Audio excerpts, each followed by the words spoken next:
Welcome to episode 35 of Fundraising Demystified. Today we have Nick Cuomo, former pro esports gamer turned co-founder and CEO of AllStar.gg. He recently announced his $12 million Series A after raising a seed during the peak of 2021. Nick has an inspiring background as a former pro esports player way back in the early Counter-Strike days, then pursued a marketing career to then launch his startup shortly before the pandemic.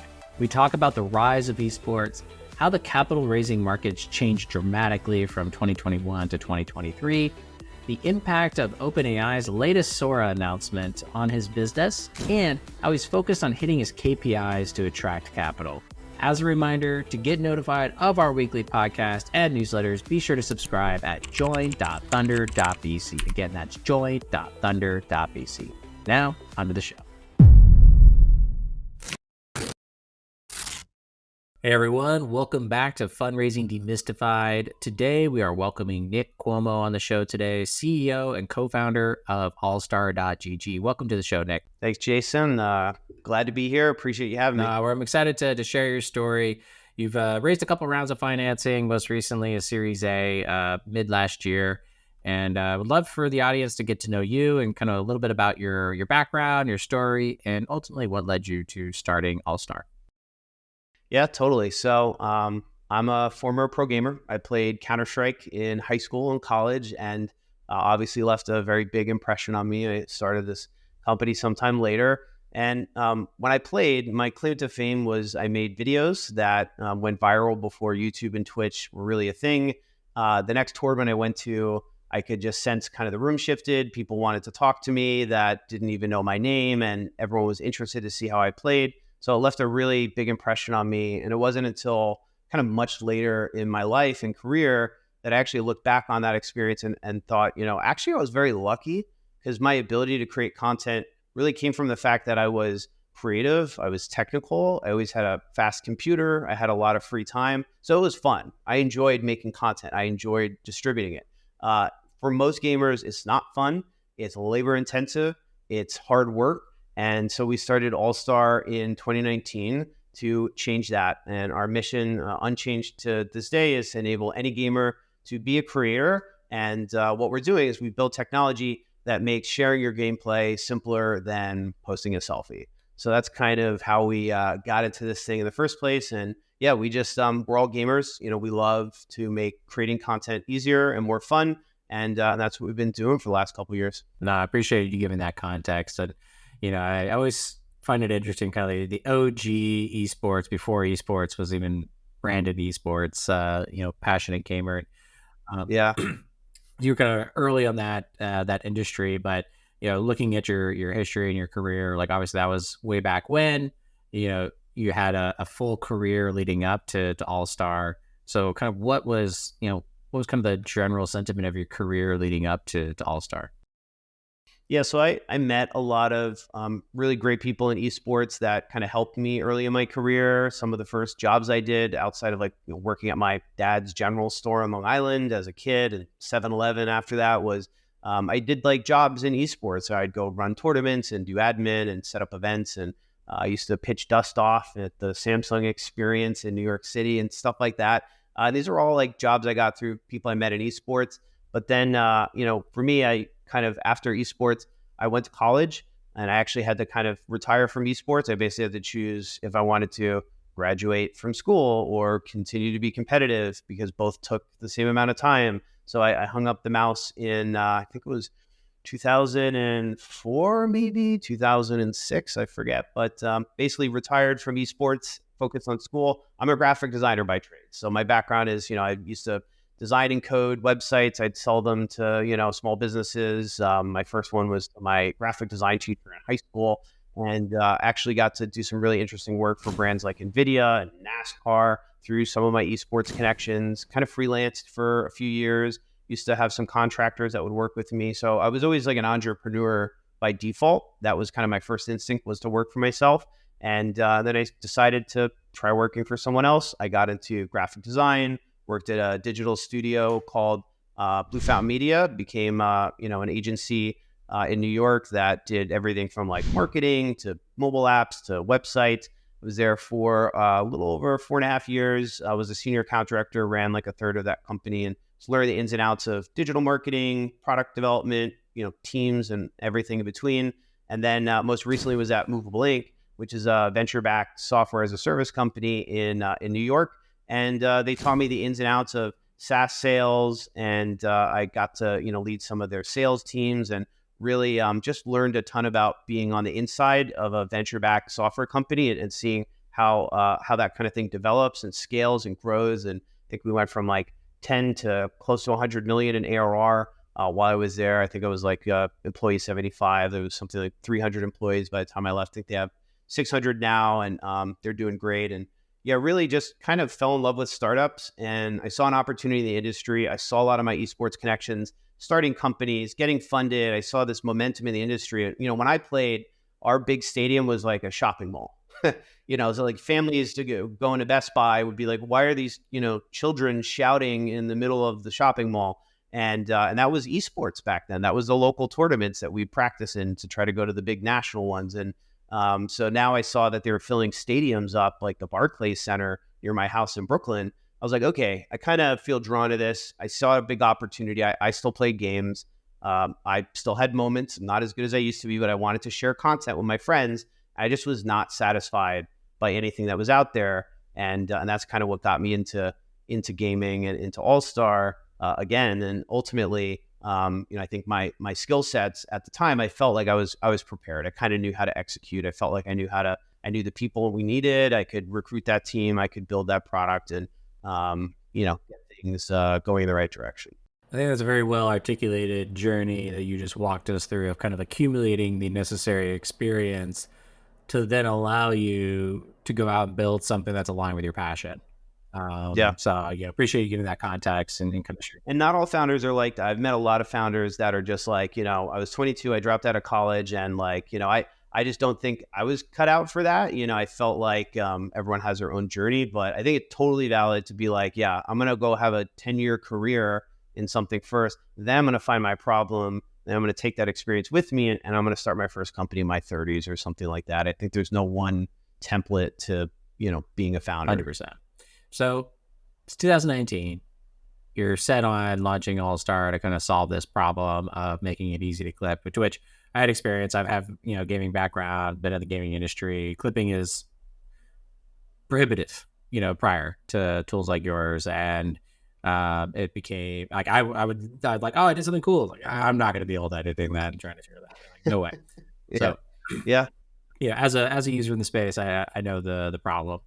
I see myself really just sometimes just taking pictures with my phone of at least the victory. Faster. I mean, that's why everyone shares selfies, right? You have an AI powered, 3-lens, high-end photo tool in your pocket, and you can whip that out wherever you are, whenever you want to take a picture. There's a bunch of tools in gaming, but none of them are that easy. Yeah. And the byproduct is never that good, because, it's just what you see is what you get. It's, relying on your hardware. It's relying on your, abilities to edit that content. And that takes time or money. And that's just not what like gaming's all about. So this is not what I usually do in the podcast, but just given the timeliness of kind of the application use of your technology and OpenAI's new announcement for Sora, I'm curious kind of how that could complement your product or can be competitive to your product or to your users. Just curious to kind of get your overall take on the new announcement. Yeah, no, we were talking about it in Slack just this morning. It's I have a few takes on AI. First, I think it's really cool. It seems like super interesting. It's powerful. It's a little scary, right? I mean, what happens when you can just, simulate video out of thin air and you could make anything? There's a lot of implications to that. And I think only time will really tell what all that means. I think in the context of, taking it back to just gaming and AllStar, I think it's going to make our ability to deliver really compelling creator tools and one of the things we've always done is like democratize gaming content. So kind of level the gap between your professional gamers and your top creators and everybody else. And everyone else is why gaming is the biggest form of entertainment on earth, why it's over $200 billion a year. You've got, the 99% of gamers that watch the Twitch streamers that are streaming, content on TikTok.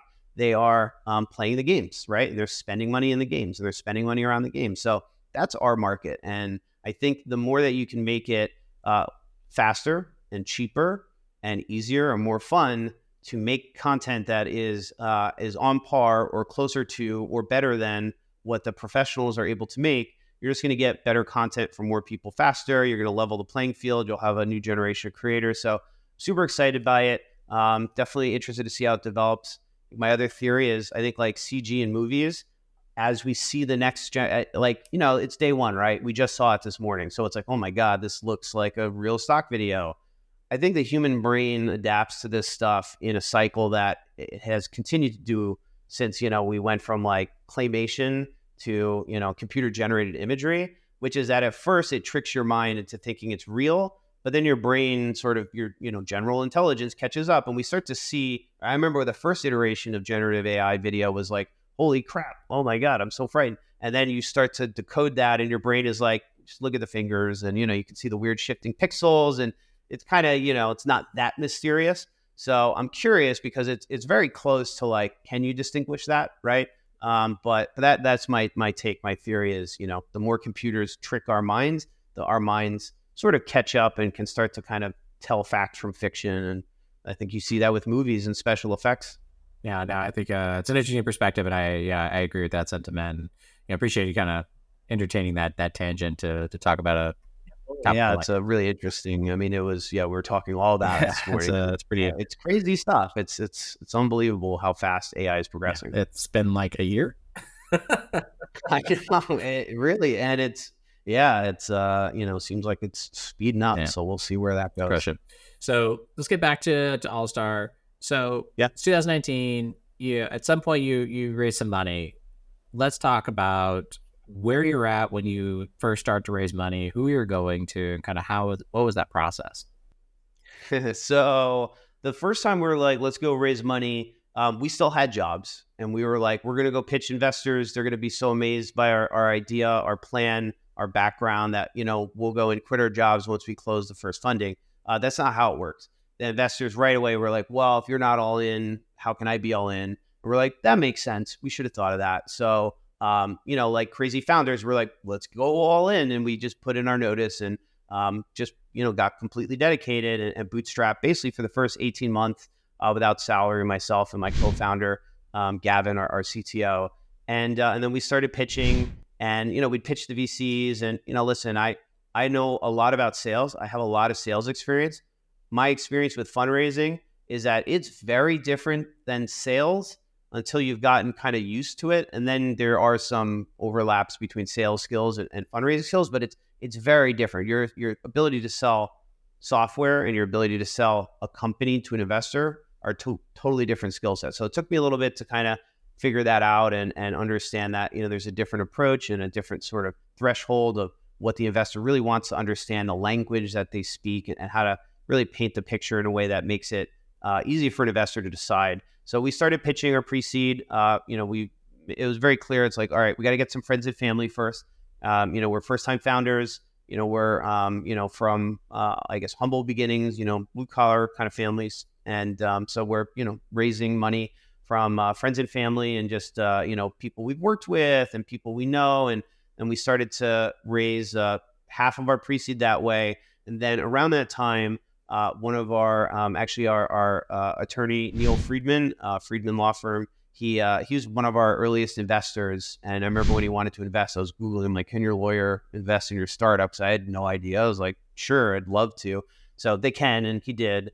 And he, through his wife, actually, they have a connection to Mark Cuban, like they did some work together. And so she sent our pre-seed materials over to Mark, and I was just about to leave for my engagement vacation, first vacation in like years for my then girlfriend, now wife. And, Neil calls me and he's kind of in a panic. He's like, Mark replied, he has questions, he's interested. I'm like, okay, let's get on a call. Let's bang out a response. And they're like calling her name at the gate. And long story short, he said yes, she said yes. It was not a very relaxing vacation, but I got to, go through a Mark Cuban due diligence process in Florence, Italy, on my giant, loud gamer laptop for a week. And then he shortly after committed and actually oversubscribed our pre-seed, and then people started to take us a little more seriously because, at first everyone's like, you quit your jobs to do what? Video game clips? We're like, yeah. It's a big, huge market, big idea, big problem. Then once, Mark Cuban put his money behind us, people are like, oh, that's a really cool idea. Maybe, can I get in on that? And so that was our pre-seed. That was the first kind of funding round. And so learned a lot, learned fast, had to be scrappy. And, it was just a taste of everything to come. I mean, I had to offer that, if Mark wanted me to fly to Texas the next day to like continue the conversation, I'm going to offer that. And I had to clear that with my, now fiance. I was like, if he says yes, like my part of this trip is over. Like I got to get on the plane. And she was like, absolutely. And it's also a lesson in having good partners. As mission critical for a successful founder is if you're not single, make sure you got a good partner. A good partner. They're opting in for the experience as well. It's not a one-way street. It's a team sport. Yeah. So you got Mark Cuban on board. What's it like having Mark Cuban on your cap table? I mean, he's a great investor. He doesn't really bother us, and he's there if we need help. And he's reinvested with us. He doesn't reinvest all the time, but he has reinvested with us, and he's usually the first person to open our newsletters and emails.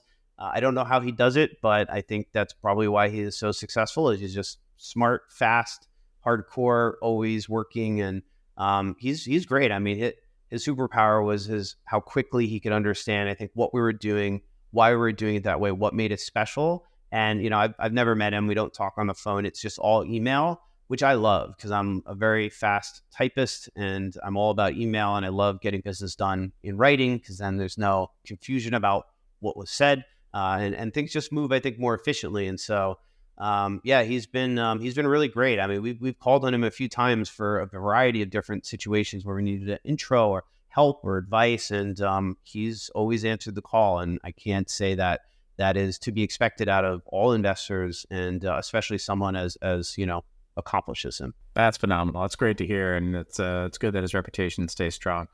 So you raise this round, you get, you struggle a little bit, but you get Mark Cuban on board, things start to follow in. How much money did you raise, and at what timeline was this on? $415K. So it was a meager pre-seed. Timeline was that was our quickest, maybe 3 or 4 months, I think. It was like kind of a rolling close, just closed a bunch of safes. And, so we're learning what a safe is and how to close a safe as we're, going through this process. And, so that was, pretty simple, straightforward. And the plan with that was just to have enough, cash to just execute. And so we didn't pay ourselves anything at that point. And that was just enough for us to kind of hire our first team members and invest in things like an office and invest in things like servers and infrastructure and marketing and starting to validate product market fit and just, putting that money to work.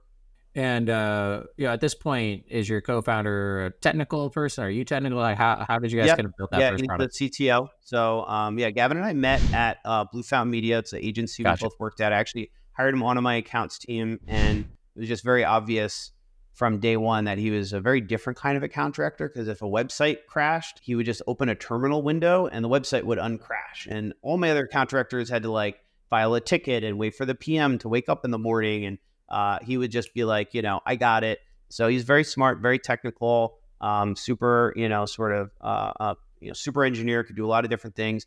And we bonded over old school PC games. We both played Counter-Strike and Dungeon Keeper and Theme Hospital. We just, we're hardcore PC gamers, of which I've ran into, seldom that many in my career in New York. So we hit it off. And I always felt like if I was going to start a company someday, probably be with him, because there was kind of like a complementary thing where I was very creative and aspirational, and, I could kind of dream big. And he was very technical and methodical and sort of realistic and grounded. And so, between the two of us, there's enough kind of like ambition and, creative, technical, executional, reality where we can just get some really interesting things done. And so the first, version of the product was, designed by me, built by him. We brought in some support to build some of the parts of the product that got a little crazy. And so he's still CTO to this day, and he's got quite a large engineering team on his hands. No, that's good to hear. And I feel like that's something I always like to understand, because a lot of founders are like, do I need a co-founder? Do I need a technical co-founder? And it helps. a lot Yes. to be able to raise money.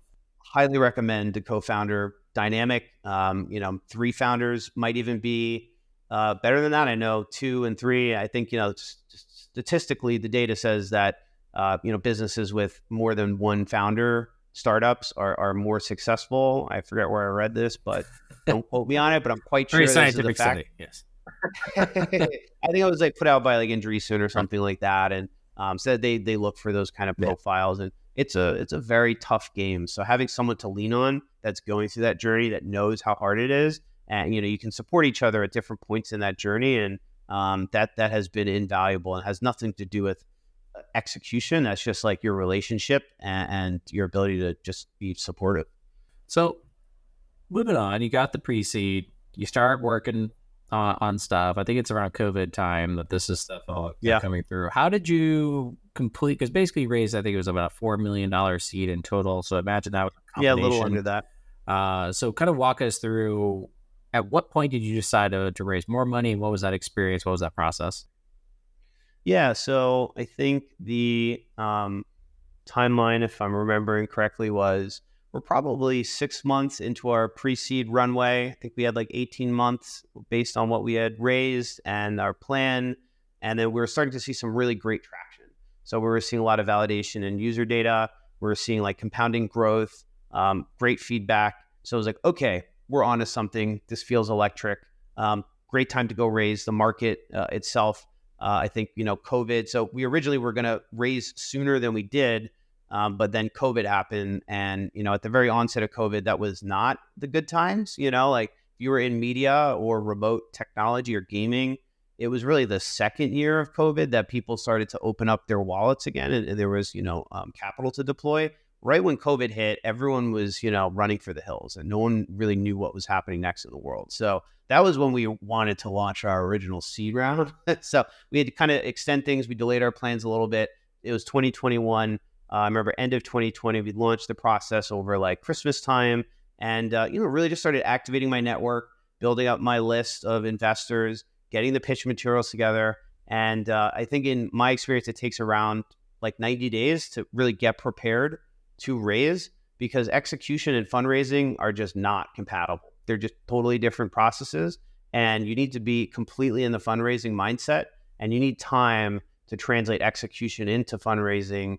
And then you have to be methodical. And that was the one sales skill that transferred over, was like build your lists, get your intros, run your pipeline. And we kind of kicked off generally an 8-week process. And we pitched a lot of different investors, VCs, angel groups. And it ended up that New York Angels, who we applied to and had multiple sort of intro paths to, were a New York-based company.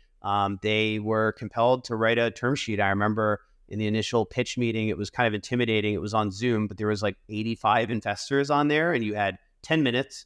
And I think it took me like 4 all-nighters to get our 30-minute pitch down to 10 minutes, because that's tough. We have very complicated, there's a lot to explain. So, but it was an amazing practice exercise to actually get good at explaining your business very, very shortly, and having compact materials. And yeah, they wrote us a term sheet. They were the major source of funding in that round. And then we worked with our lead investors from the New York Angels to get a really great syndicate going. And we had a bunch of VCs and angel groups, and ended up oversubscribing the round twice. So I think our original target was 2 million, and then we bumped it up to 3, and then we topped it off at 3.85 because we were like, we're good. Let's just close it off. We don't need anything more than this. So that was kind of the inception and execution of that. Did you know that most founders waste days of their lives chasing the wrong investors? Well, as a founder, your time is your most valuable resource. Don't waste it on the investors that aren't going to write you a check. Here at Thunder, we built a free tool that identifies exactly which VCs are worth your time to pursue. We score your company against 3,500 VCs and family offices that have been vetted and are actively writing checks into companies like yours. Get your AI recommended list of investors that will look like this absolutely free by creating a free profile at Thunder.vc. You can upgrade to premium to download this list, export it to any tool you wish, and get their contact information and access the data on their portfolio companies to map out a path to warm intros and build your founder network. Sign up for free at Thunder.vc. Now let's get back to the show. So trying to get to, you get 4, good problem to have. Did you bump the valuation? Did you keep the terms the same? Good question. I think that the valuation was the pre didn't change, but obviously your post changed. And I think we kind of had in our minds some built-in flexibility there and kind of what was negotiated. So, I think the nature of that deal was that there were so many groups, and some of the groups, they're not SPVs. It's like you have 20 angel investors coming in. So there's maybe one person kind of responsible for that, but you still have to sort of manage the dynamics of, if you try to bump your terms, there's going to be melt.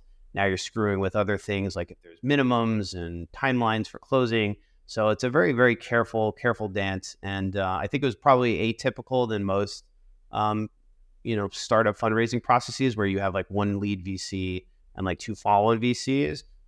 This was a very interesting round. Yeah, sounds like it. And this is all from just angels, or did you get any institutional in this round as well? So we had Studio VC, Angels, J Ventures, and Emerging Ventures. So those are the VCs that participated. New York Angels led the round. Then we had Miami Angels, Sand Hill Angels, and a number of other angel groups. So no institutionals in that round outside of sort of the follow-on VCs. You could argue New York Angels is like an institution in the angel world because they kind of operate like a VC. And I try to tell them that if they watch this, I think you guys should organize like a VC. It might be easier for deal flow. I'm just saying. But yeah. Yeah, I'll be honest. I think you're not the only, but I would say one of the first founders I've had on the show that had a lot of success with angel groups. Often it's a giant hit or miss, but it sounded like you had multiple paths of connections into it.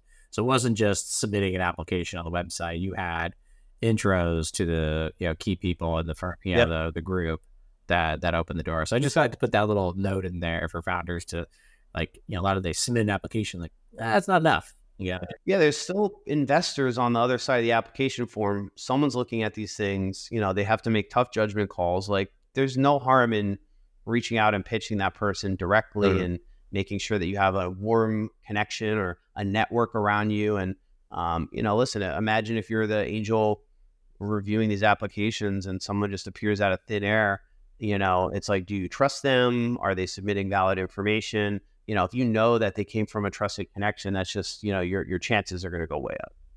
But so you get $4 million to the bank, kind of peak market, 2021, there's a lot of attention on gaming, but you run for a couple of years and now you got to raise a Series A. Walk us through the decision of raising a Series A, where you're at with the business at this point, and what that journey was like in kind of what we saw in 2023 compared to what we saw in 2021. Yeah, so our seed to Series A goes a little something like this. As things are progressing and we're seeing great results, all of a sudden the market shifts. And, we're always thinking about, okay, like, are we building our business in the way that's, most primed for success? And so if you know that you're building a business that needs venture capital, you have to be aware of what the venture markets are looking for. And, obviously everyone wants profitability, but some businesses are not really designed to be profitable at first. And that's actually the wrong way to build them, especially consumer tech, where, you need to get to scale, you need critical mass, you need distribution, and monetization can affect growth. So understanding that, we took a hard look at, where we were spending money. We said, okay, we probably need more runway because the market looks a little crummy and we don't want to time this improperly. And so we cut costs. We sort of slimmed the operations down and we killed all paid marketing. We were doing a hefty amount of paid marketing. We were good at it. We were getting great results. It got more expensive to keep up growth because, now you're having to replenish a larger user base and you're needing to buy, a larger ad spend to reach a larger amount of people. And so we saw a declining efficiency. So we just said, let's just kill it and let's just kind of sit with that, see what happens, which was scary. I mean, it was like working great for us, but we were like, let's save the money and see what the product does without any of that. So it was stable, but the growth was not like super sexy or exciting. And so we kind of got to thinking like, all right, well, how else do we grow? We're the scrappy startup. We need to think of, the next big thing. And without getting too much in the weeds, we basically found our next growth channel, and it was through partnerships, and it was really tech enabled. And so it was kind of product driven growth through partnerships that just skyrocketed our user acquisition, all of the metrics that follow user acquisition. And it was like, okay, this is very exciting. This is kind of a eureka moment. And now is a really good time to, get to the next stage so that we can scale this strategy up. And so I think there's fundraising strategies. One of our advisors kind of taught me this. You've got like, it's just time, right? You're running out of cash. You got to raise money. That's one fundraising strategy. Another is, you have some sort of like competitive angle that like, we need to raise money to do this specific thing because this will shore up our bets or take advantage and strategically position us. And then there is the like scale up. Like we have a nice fire going. We need to pour gas on the fire. And so we seemed like we were in a pour gas on the fire situation, and that led us to raising our Series A. So that was, there was a seed extension in between that. So don't want anyone to feel like you don't need to do that or you shouldn't do that. It's not great to do that, but it was not a down round for us. It was basically just an insider round to shore up our runway, give us a little bit more room to operate. And that was actually pretty much almost entirely done by our existing investors. We added a few outsiders. So we did have a second seed sandwiched in between. But yeah, it was just time to grow. And I think the kind of dots started to connect. And of that seed plus, we'll call it, was that rolled into the Series A? Was it done on a safe or a convertible? And safe. So that was its own round. Yeah. So we don't count that in the Series A. It did convert into the Series A, but we didn't count that towards the amount of. Got you. Funding. So raised maybe a couple million in that seed plus, and then 12. Yeah, it was like 2.2. Yeah, the 12 in the Series A. Yep. So just I'm glad you share that, just because everyone thinks it's such a up in the right experience, and you were one of most, I feel, in 2022, 2023 that had to kind of go back to investors and say, hey, markets changed dramatically, give us a little bit more capital, give us a little more runway, and we got this figured out. So it's great that you guys were able to do that. So when you go to your Series A, all right, we're pour gas on the fire situation.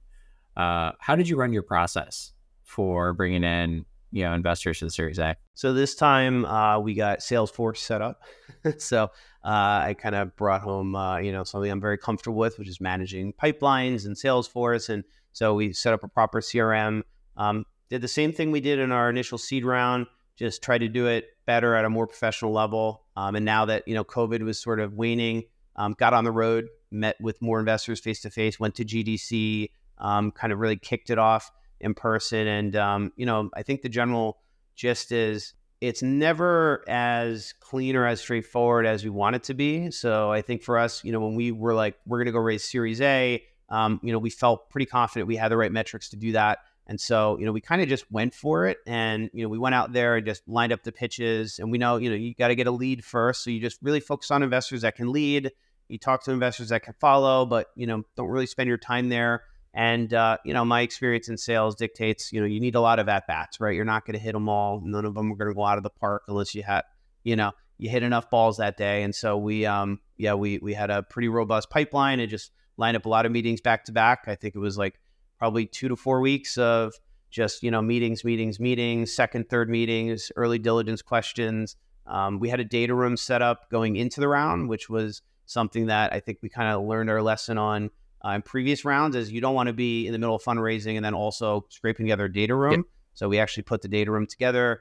And I think we obviously had our fair share of rejections and plenty of ghosts and lots that got very far. And we got some really advanced conversations with some really exciting institutionals, and ultimately Drive Capital led the round. We actually flew to their office in Columbus for their partner meeting, which was pretty intense. I was like, literal under a spotlight, pitching to, a U-shaped bench of the entire partnership. And there was also people on a Zoom. And, but yeah, it went really great. They actually printed out and presented us a term sheet on the spot. And they were also the only investors to tell us that our data room was one of their favorites that they've ever seen, which is, as a founder, if you've ever built a data room, that's nice to hear. There's a lot of work, kind of a dry deliverable. Your users aren't touching this. No one's getting excited about your data room. But they were like, that was one of the things that really encouraged them to take a closer look and spend some serious time with us. And that was nice because we did put a lot of work into it. Now I have to ask, what made your data room special? I don't really know. I think we just, I think we have a tendency, we just overdo everything that we do. Like I kind of, to a fault, I'm a perfectionist. So, I mean, even like our user traction slides are like this beautiful deck. So it's like, we got some like beautiful decks, lots of supplemental data, just like an overabundance of the things that we know investors are going to want, organized in the places they expect it to be. And I think we just went probably 2 levels beyond where we actually needed to go. And, part of that was we were very confident in that helping us. And we just wanted people that some of the challenge we've had in fundraising is that, just getting an investor to spend enough time with you, to look close enough at what you're doing, to get properly excited about it is part of the process. And you might have an investor that would have invested if they decided to spend 4 hours with you in due diligence. But if they didn't decide to do that, like they're passing. You're not going to get them to invest. So we were lucky for them to get that far, want to spend that time. And I think that just kind of brought them even farther over the top. So just for fun, what platform did you use to distribute your data room? I don't even know. It was an open source thing. Our CTO set it up. We tried a bunch of different data rooms. We had problems with all of them, different features missing. This one's too expensive. This one's too annoying. This was not user friendly. So Gavin has a tendency to just be like, there's probably an open source solution for this. And we could probably just spin it up and it'll probably be cheaper to pay for another, EC2. And so that's what we did. And it's actually pretty nice. It's very flexible. It's like super pro, branded. It's like white labeled. So that might have added to the experience. I think it was a very good UX for someone consuming from the data room. And so that way, I wish I remember the name of it, but like most things we do at AllStar, we're like, man, we should just do this ourselves. Fair enough. So, yeah. It sounds like you weren't using Dropbox. So no. That's why I wanted to ask. Dropbox. Good choice. Well, appreciate you sharing that and that journey. And, with getting that Series A, you were at that fuel on the fire. What was ultimately the metric that you brought to the table that got investors excited? Was it user growth? Was it revenue? What was ultimately what kind of ramped up? Because in gaming, and one thing we haven't talked about is your business model, but kind of what was it that won over investors other than your beautiful data room? So there's a few. I don't think there was just one. I think there was generally the just user growth rate and just how quickly we were scaling up the users that we were making content for, how much content we were making, how much engagement that was driving.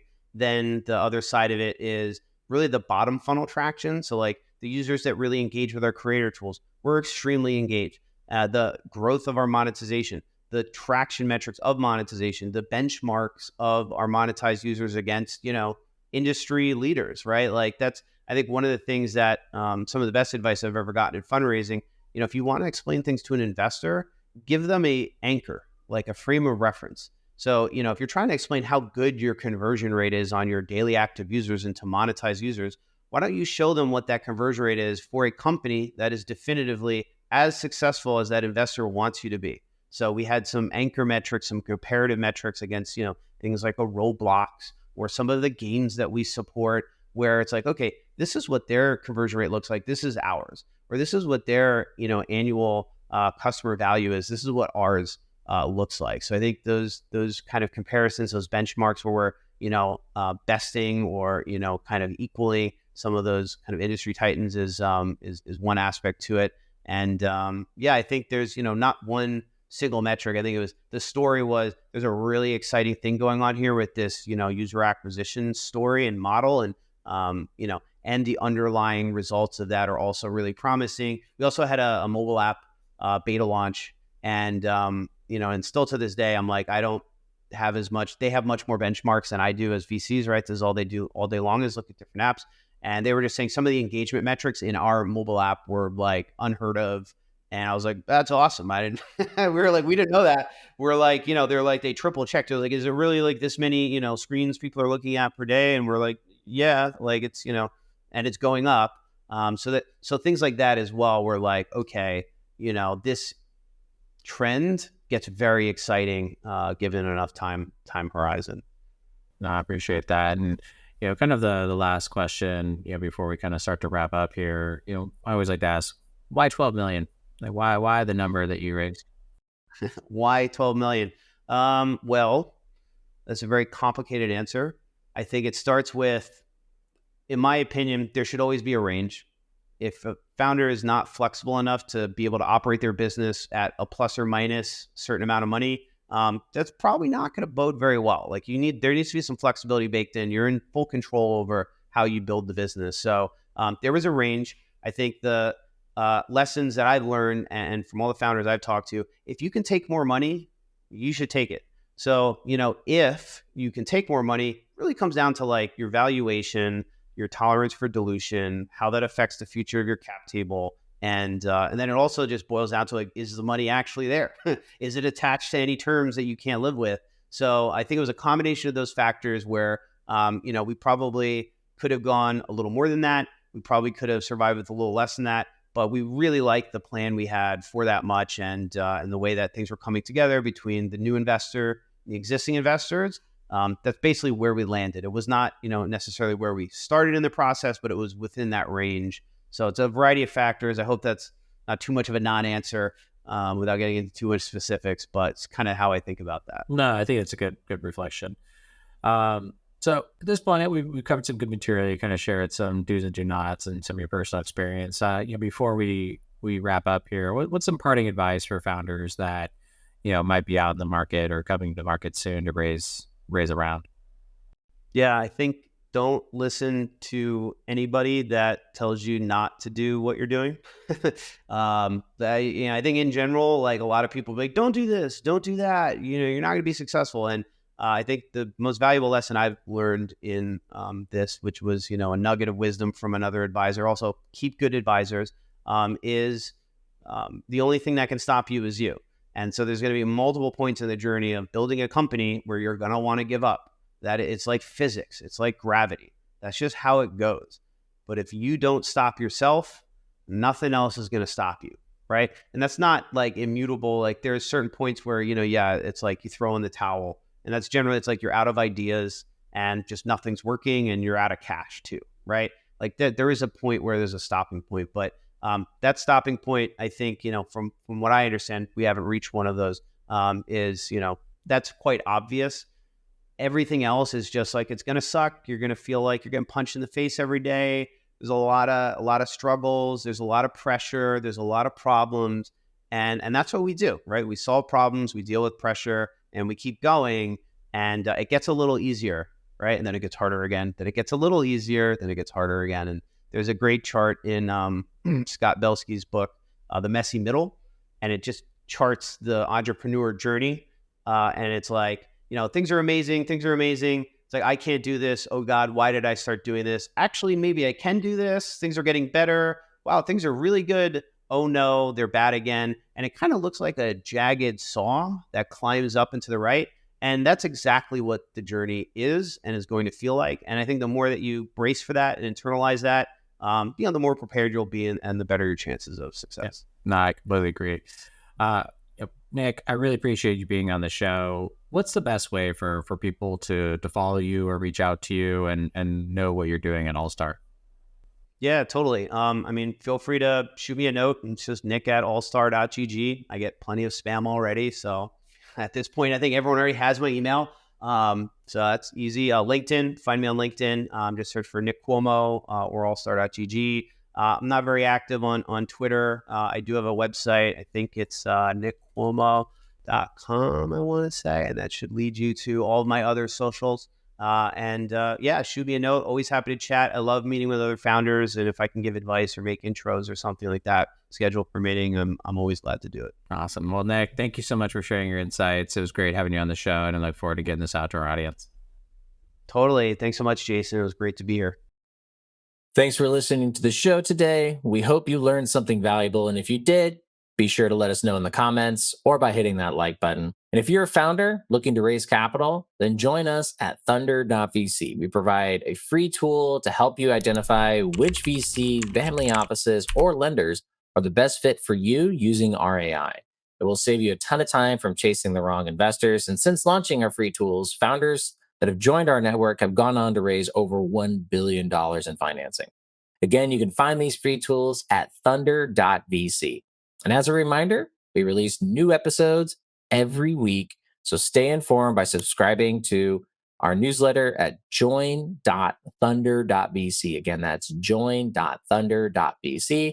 And if you or someone you know has recently raised a round and want to share your story, please email me at jason@thunder.vc. And that's our show. We hope you enjoyed it, and we see you next week.